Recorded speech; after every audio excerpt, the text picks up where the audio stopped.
I don't know what battles you are facing right now, but I feel that there are tired eyes reading me now, eyes that not only see but silently scream. Maybe you are surrounded by people, but inside there is a profound silence, a void that seems insatiable. There are pains that are not spoken, tears that fall on lonely nights, dreams that seem dead even before they are born. And then comes that sharp question, like a knife that tears the soul. God, where are you? Why do you allow this? Ah, my dear ones, how well I know this pain. I don't speak to you as someone observing from a distance, but as someone who has been there, in the abyss, facing despair up close. As a pastor, how many times have I cried out in silence when no one could see, begging for a way out? There were moments when everything seemed to collapse. Projects failed, people distanced themselves, debts grew, and even the most faithful friends seemed to have disappeared. I looked up at the sky and said, Lord, I can't anymore. I can't take another step. These words often come from the depths of the soul, and it is there, exactly there, that God begins to act. When you feel that you have reached the limit, when tears are not enough, when words end, it is at that point that God whispers to the heart, I am here. I never left you. But brothers, how difficult it is to believe in this when the world around seems to swallow us. There is something in our humanity that makes us doubt. We are tempted to think that faith is not enough, that praying will not change anything. We want quick solutions. We want the sea to part immediately. But often, God leads us to walk on water before parting it. And walking on water means trusting, even when everything around us seems to pull us under. I remember a period in my life when I was at rock bottom. The debts were so large that the collection letters piled up on my desk like an insurmountable mountain. The phone rang, and I knew it was creditors. My heart was in pieces. I wondered how I had reached that point. One night, alone in my office, I thought about giving up everything. This is not life, I said. I didn't have the strength to face the next day. But at that moment, something happened. It wasn't a resounding miracle. It wasn't a clear answer from heaven. It was just a small voice in my heart that said, pray. And I prayed. But it wasn't an ordinary prayer. It was a desperate prayer, a prayer made with tears and pain, with a soul laid bare before God. I didn't ask for riches. I didn't ask for success. I just said, Lord, help me to trust in you even when everything seems lost. It was there in the middle of my weakness that the Holy Spirit began to work. God did not remove my problems all at once. No, He doesn't work that way. Instead, He began to show me that the solution was not outside of me but within me. He reminded me that I needed to stop looking at the waves and fix my eyes on Jesus. Do you remember what happened to Peter when he walked on water? He started well, full of faith, but when he looked at the wind and the waves, he began to sink. We are like Peter. We start with confidence, but the storms of life distract us. God taught me something important during that time. No matter the size of the storm, faith is not about the absence of problems, but about the presence of God amidst them. And that is what began to change everything. I got up from that floor and decided to believe that even if I couldn't see the way, God already had a plan. And do you know what happened? It wasn't immediate, but God started opening doors.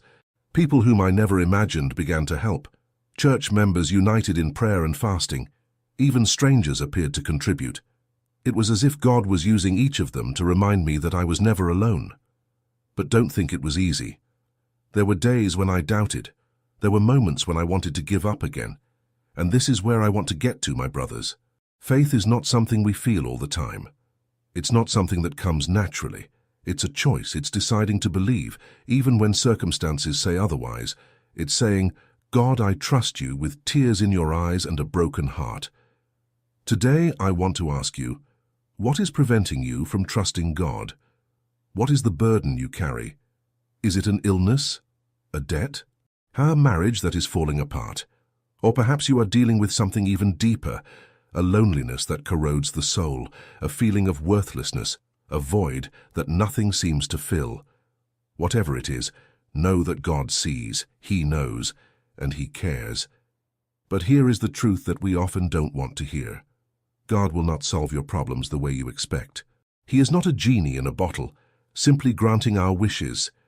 He is a loving Father, and like a father, He often guides us through difficult paths, not to punish us, but to teach us, to shape us, to strengthen us. I remember an elderly woman in my church who gave me a lesson in faith that I will never forget.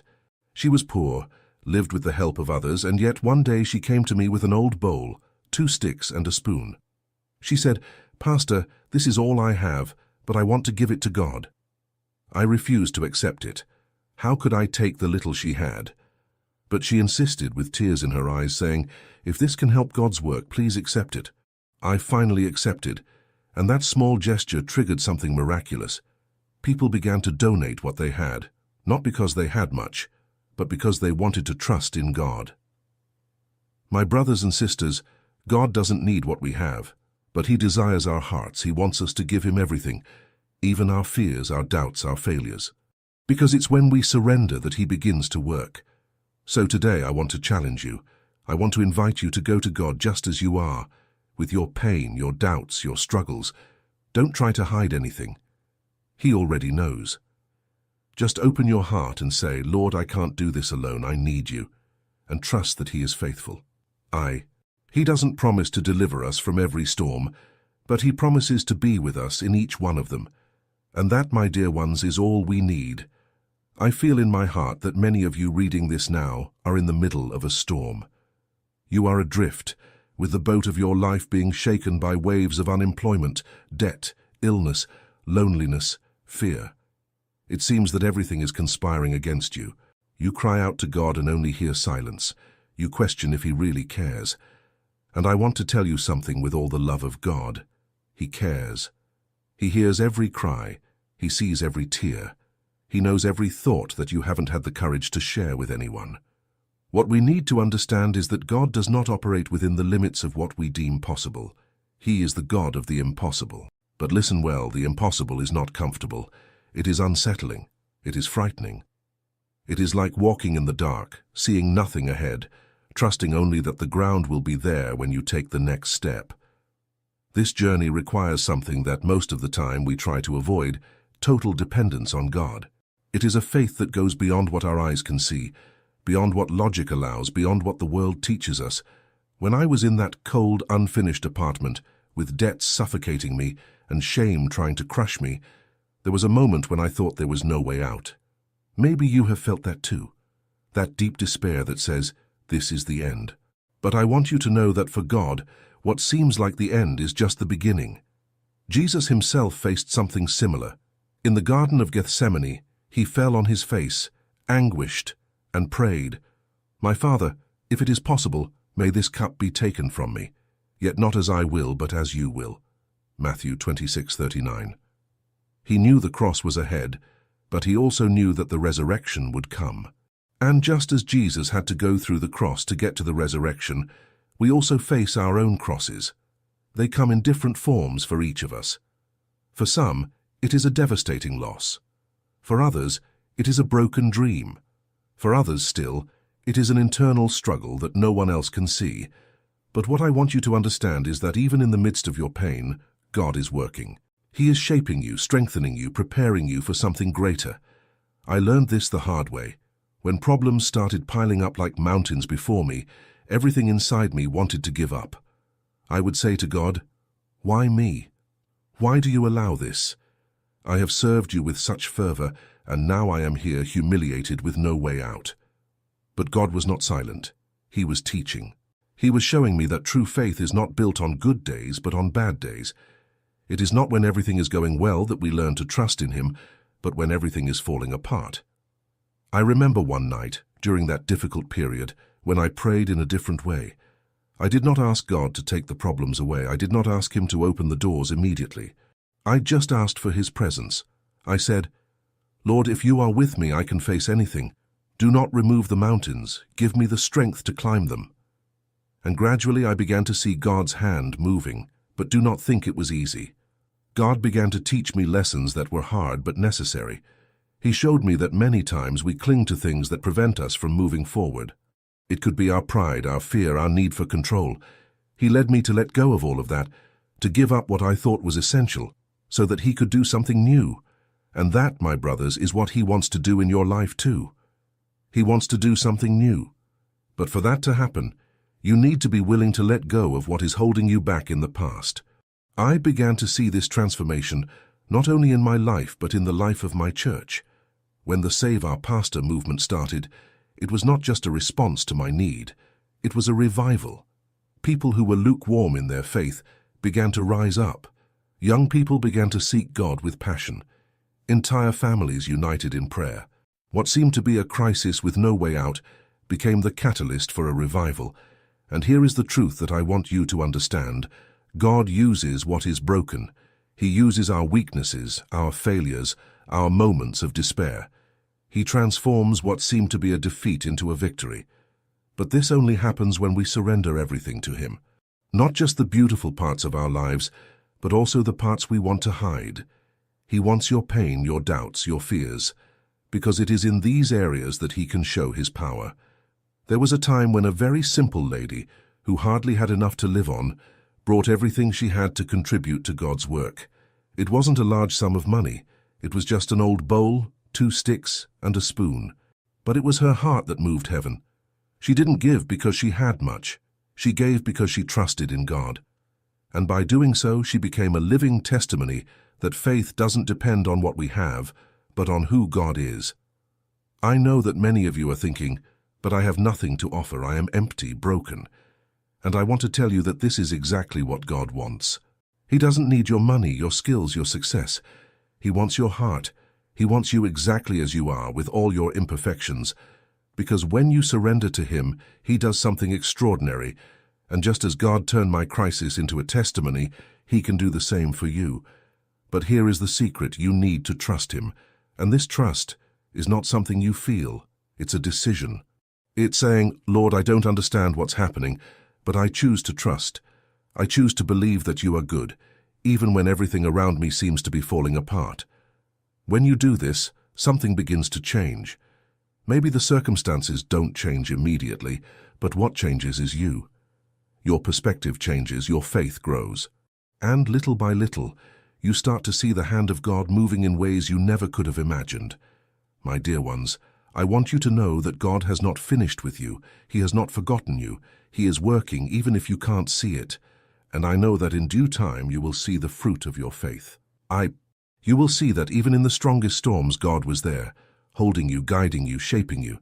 So don't give up. Don't lose hope. Keep praying, keep trusting, and know that God is faithful. He is the same yesterday, today, and forever. And He has a plan for your life that is greater than anything you can imagine. Believe in that. Trust in that. And let Him do the impossible in your life. My beloved, when I think about everything I have gone through and everything you might be facing right now, I am filled with a deep sense of gratitude to God.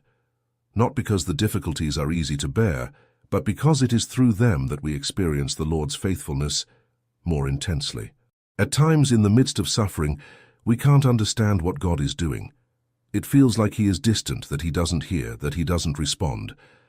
But I want to remind you today that God's silence is never absence. He is working behind the scenes, even when everything seems to be falling apart. When I found myself without a way out, with insurmountable debts, an unfinished church, and a discouraged congregation, it seemed impossible to see a solution. I thought God had forgotten me. I wanted to give up. And if I'm being honest, I began to question if everything I preached was really true. But it was at that point, at the bottom of the pit, that God began to reveal His power in ways I could never have imagined. Understand this, dear ones. God does not allow us to go through trials to destroy us, but to refine us. It is like gold that needs to go through the fire to be purified. God uses our pains, our failures, and even our doubts to shape us and draw us closer to Him. It was in the midst of my crisis that I learned the true meaning of dependence on God. It is not something you easily understand. It is something you live. I remember a specific night when everything seemed lost. The debts were like a relentless storm. The church was falling apart and my family was suffering with me. I couldn't sleep, so I went to the place where I prayed. There in the dark, alone, I cried out to God like never before. My prayer was not eloquent.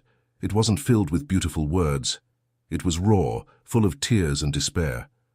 I said, Lord, I don't know what to do. I cannot continue like this. I need you. And it was there, in that place of total surrender, that I felt the presence of God in a way that I cannot describe with words. It wasn't as if all my doubts disappeared at once, but it was as if a supernatural peace invaded my heart. It was as if God was saying, "I am here. Trust in me. Do not look at the waves. Look at me." From that moment, I began to see changes, not because everything around me changed immediately, but because my perspective changed. And this is something I want you to understand. Faith is not about seeing the result. It is about trusting the process. It is about believing that God is in control, even when everything seems out of control. And God, in His grace, began to move hearts. The people in my church, those same ones who were discouraged and downcast, began to rise up in faith. I remember how they started to give not just money, but everything they had. Some sold their jewelry, others donated entire salaries. I especially remember that elderly lady who brought her bowl, her chopsticks, and her spoon. The simplicity and sincerity of her gesture taught me more about faith than any sermon I have ever preached. When that man stood up in the congregation and offered $30,000 for that lady's utensils, it was as if a flame had been ignited. People began to realize that God was doing something new. They started giving not because they had a lot, but because they trusted that God was able to multiply the little they had. And brothers, that's what happened. Donations began to flow. The movement, "Save Our Pastor," grew not because I deserved it, but because God was in control. And each offering, each sacrifice, was a living testimony that God works through His people's faith. In less than a year, all debts were paid off. The church construction was completed, and I saw with my own eyes that God is faithful. But I want you to know that this story is not just about me. It's about what God can do in your life. Maybe you are facing a mountain of problems that seem impossible to climb. Maybe you are carrying a weight that seems unbearable. I want you to know that the same God who performed miracles in my life is ready to perform in yours. But there is something you need to understand. God is not just interested in solving your problems. He is interested in transforming you. He wants you to grow in faith, to trust Him with all your heart. And that often means going through difficult times, not because He is cruel, but because He knows it is in those moments that you become stronger, more dependent on Him. Remember Job, who lost everything, his family, his possessions, his health. He could have given up, but he chose to trust God even when he didn't understand what was happening. And in the end, God restored everything double. Not because Job was perfect, but because he remained faithful.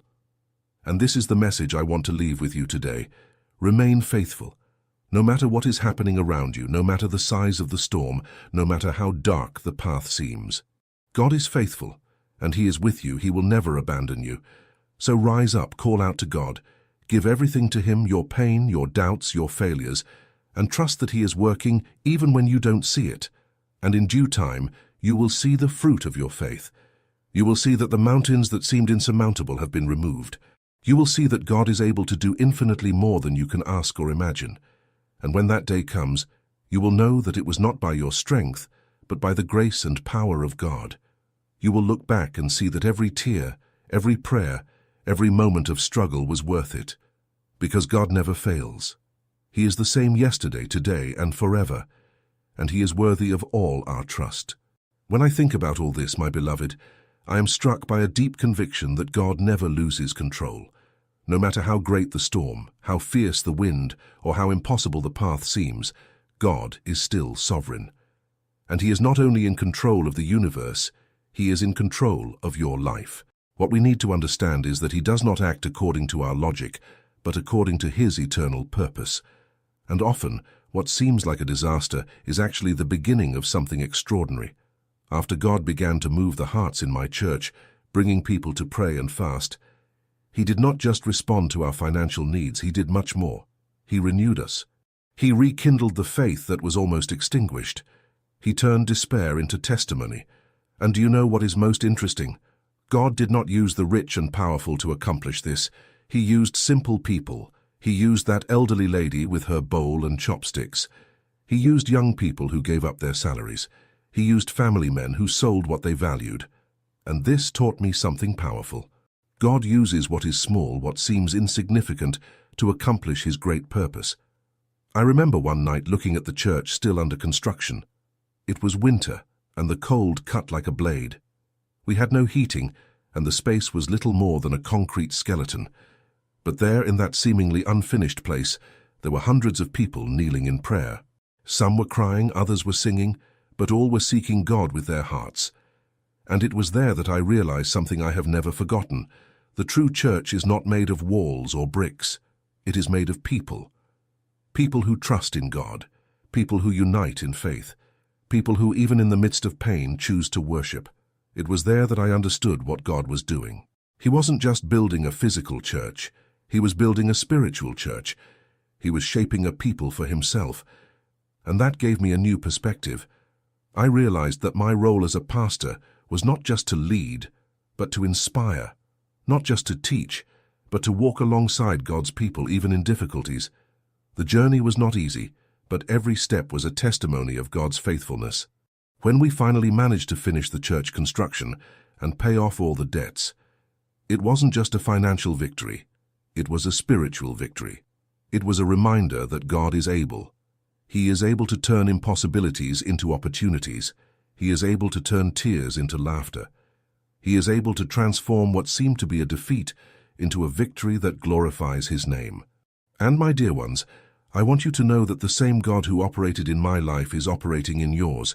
He has not changed. He is still the God of the impossible. But here is what we need to remember. He does not just call us to believe in Him, but to trust in Him. And this trust is not something passive. It is an active trust that leads us to act, to pray, to fast, to completely surrender to Him. Perhaps you are thinking, but Pastor, I don't have the strength to continue. I understand. I have been in that place. But I want to tell you something that God taught me. When you reach the end of yourself, that is where God's power begins to manifest. The Apostle Paul said, "For when I am weak, then I am strong," 2 Corinthians 12:10. That is the beauty of our faith. It is not about what we can do, but about what God can do through us. So, what are you facing today? What is the mountain that seems insurmountable? Maybe it's a debt you can't pay. Maybe it's a marriage that's falling apart. Maybe it's an illness that's consuming you. Or maybe it's something even deeper. A loneliness that seems unbearable. An emptiness that nothing fills. Whatever it is, I want you to know that God sees. He knows. And He cares. But more than that, He is working. Even when you don't see it, even when you don't feel it, He is acting. And what He asks of you is simple faith. A faith that doesn't depend on circumstances, but is anchored in the character of God. A faith that says, "Lord, I don't understand, but I trust You." I remember another experience I had during that difficult period. One day, while praying, I felt God say something to me that completely changed my perspective. He said, "You are trying to carry this burden alone. But that is not what I called you to do. Give it to me, trust in me." And that's what I did. It wasn't easy. My human nature wanted to control everything, wanted to solve the problems with my own strength. But at that moment, I decided to let go. I decided to completely trust God.